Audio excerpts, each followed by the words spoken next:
കാതലുമതുപോലാത്മജനം ദിവ്യറുഹായ്ക്കും സ്തുതിയെന്നും ഒന്നുമില്ല.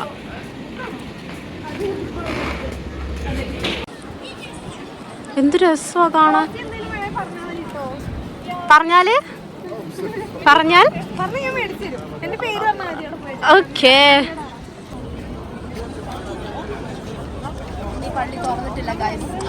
അതെ, ഇനി ഈസ്റ്റർ ആയതുകൊണ്ട് നമുക്ക് ഭാഗ്യമല്ല, തുറന്നിട്ടില്ല. വേറെ വഴിയുണ്ടോ? ചുറ്റും വഴിയുള്ളൂ. ഭാഗ്യമില്ലല്ലോ ഉള്ളിൽ കയറാൻ.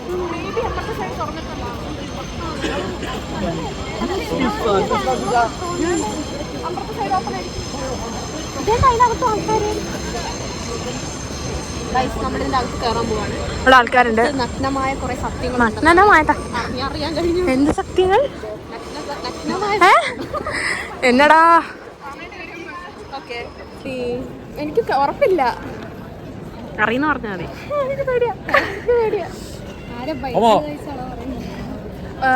ഒരിക്കല് ഏതോ ഒരു സാത്താൻ വന്നിട്ട് ഈ പള്ളിയുടെ ഒരു ഭാഗം നശിപ്പിച്ചിട്ട് പറഞ്ഞു, ഈ പള്ളി പണിതാൽ അന്ന് പണി തീർന്നാൽ അന്ന് ലോകാവസാനം ആണെന്ന് എന്തോ പറഞ്ഞു. പക്ഷെ ഏതോ ഒരു രാജാവ് അത് ബീറ്റ് ചെയ്യാൻ വേണ്ടിയിട്ട് ഈ പള്ളി ഇപ്പോഴും പണിയാൻ വേണ്ടിയിട്ട് ചെയ്തുകൊണ്ടിരിക്കുകയാണ്. പക്ഷെ പണി തീരത്തില്ല ഒരിക്കലും. പണി തീർന്നാൽ ലോകാവസാനം ആണെന്ന് ഒരു വിശ്വാസമുണ്ട്. അതുകൊണ്ട് ഇപ്പോൾ ഈ പള്ളി ഇങ്ങനെ പണിയുന്ന പോലെ കാണിച്ചുകൊണ്ടിരിക്കുന്നുണ്ട്. അവിടെ ഇവിടെയൊക്കെ ചെറിയ പണിയുണ്ട്. എന്താ അല്ലേ? യെസ്, കാണുക. സ്റ്റിൽ പണി ചെയ്തുകൊണ്ടിരിക്കുക.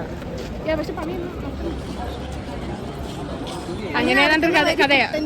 ഇനി ഈ കഥ ഞാൻ പോയി യൂട്യൂബിൽ നോക്കിയിട്ട് വീട്ടിലിരുന്നിട്ട് ഇന്ന് സംഭവിച്ചെന്താ മറ്റേ ഇന്നലെ അർജുൻ പറഞ്ഞ ക്യാപ്ഷൻ എന്തായിരുന്നു?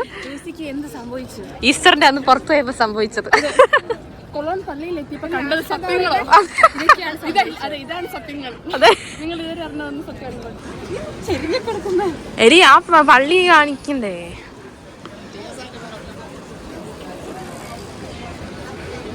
ഞങ്ങൾ പള്ളിയുടെ അകത്തേക്ക് പോവാണ്. അകത്തേക്കോ? ഇഷ്ടങ്കി രസമുണ്ടല്ലേ.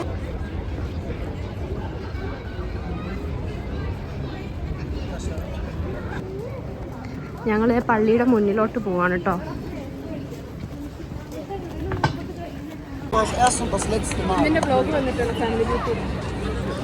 വ്ളോഗോ? Hey guys. Hello guys. Hello. നല്ല വെയിലുണ്ട്. അതെ, ഇതിനകത്ത് കേറിയോ ഇല്ലയെന്ന് അറിയണമെങ്കിൽ നിങ്ങൾ എൻ്റെ സെക്കൻഡ് പാർട്ട് കാണേണ്ടതാണ്.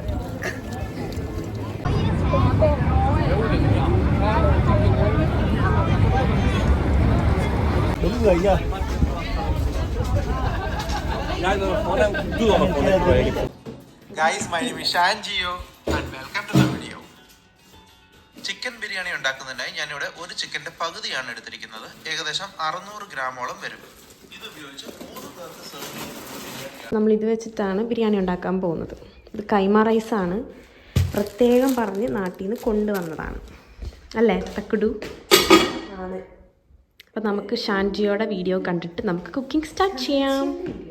ഷാൻജിയോ ആണ് നമ്മുടെ കുക്കിംഗ് മാസ്റ്റർ. നമ്മുടെ ബിരിയാണിയിലേക്കുള്ള എല്ലാ സാധനങ്ങളും നമ്മൾ റെഡിയാക്കിയിട്ടുണ്ട്.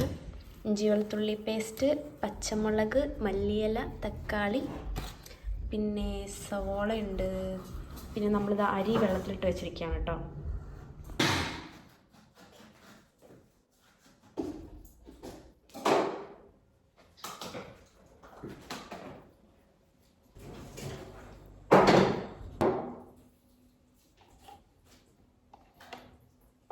നമ്മുടെ സാലഡ് ഇവിടെ റെഡി ആയിട്ടുണ്ട്.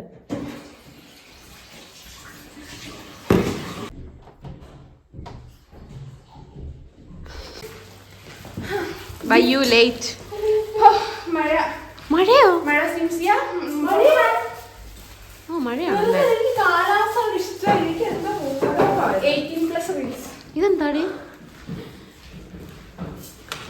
ഇല്ലാത്ത കടയിൽ നിന്ന് കുത്തി തുറന്ന് മേടിച്ചോളൂ. അത് സാധന ബിരിയാണി ദഹിക്കുവാൻ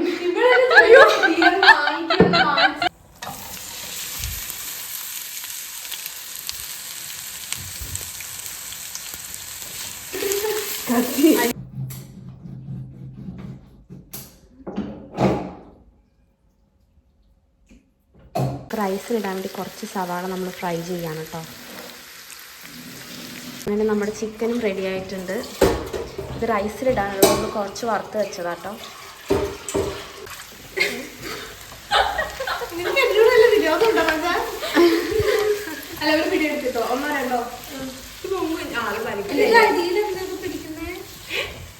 അല്ല, അടിയിൽ അരി ഒട്ടി പിടിച്ചിട്ടുണ്ട്.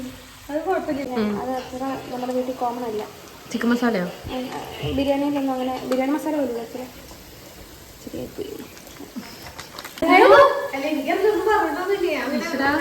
അങ്ങനെ ഒരു അറ്റാക്ക് ചെറുതായിട്ട് ഒന്നും തോന്നി, ഇങ്ങോട്ട് തള്ളിക്കറി വരുമെന്ന്.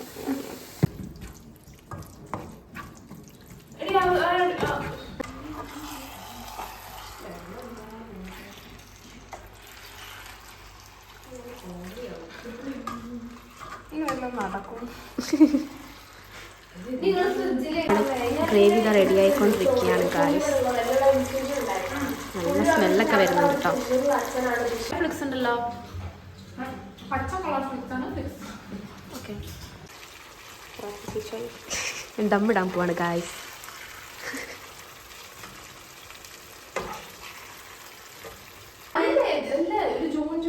നമ്മുടെ സ്പെഷ്യൽ പൊടിയാണ്, ഞങ്ങൾ പറഞ്ഞില്ല. ഇത് പ്രത്യേക തരം പൊടിയാണ്. എണ്ണയോ? ഓക്കെ, നമ്മുടെ സ്പെഷ്യൽ പൊടിയും നല്ല വിലയുള്ള പൊടിയാണ്. പിന്നെ അതെ, പിന്നെ നമ്മുടെ ബാക്കി സാധനങ്ങളും ചേർത്ത് നമ്മൾ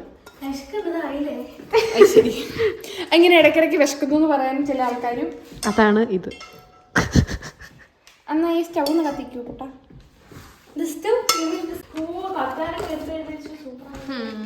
നീ അത് പറഞ്ഞ് നശിപ്പിക്കല്ലേ, അതിൻ്റെ കുറവാണ്. ഓക്കെ, അങ്ങനെ നമ്മൾ ദം ചെയ്യാൻ വെച്ചിരിക്കുകയാണ് ഗായ്സ്. നമ്മുടെ ബിരിയാണി റെഡിയായി.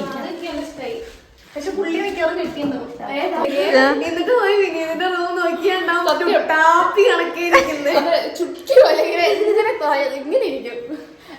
ഞങ്ങൾ ഇതിന്റെ വായിക്കല പരിപാടി ഇങ്ങനെ. അതിന്റെ മുഖം മൊത്തം ആരോ അടിച്ചു പോരാണ്ട് ചുവന്ന് മാറി എവിടെ